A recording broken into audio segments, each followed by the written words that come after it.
मेरा मसला यार बुढ़ेपा नहीं, मेरा मसला यार बुढ़ेपा नहीं, मैं को यार मोहब्बत खा गई है।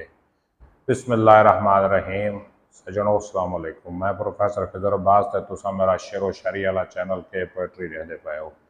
आज मैं थारे वास्ते एक सराइकी डोड़ा गिन के आया, समात फरमैसो ते कमेंट करके दसैसो जो किमें लगा ते अर्ज करें ना। पै वध गए हैं चेहरे ते, पै वध गए हैं चेहरे ते, जिंद जीवन तू घबरा गई है। पै वध गए हैं चेहरे ते, जिंद जीवन तू घबरा गई है। तेरे हिजर ने वाल सफेद किते, मेरी दाढ़ी रंग बदला गई है। बस नातक 40 साल दे विच यक लख्त ज़ईफी आ गई है। मेरा मसला यार बुढ़ेपा नहीं, मैं को यार मोहब्बत खा गई है। बड़ी मेहरबानी साईं, आबाद रहो, सलामत रहो, अपना ख्याल रखा है। अल्लाह।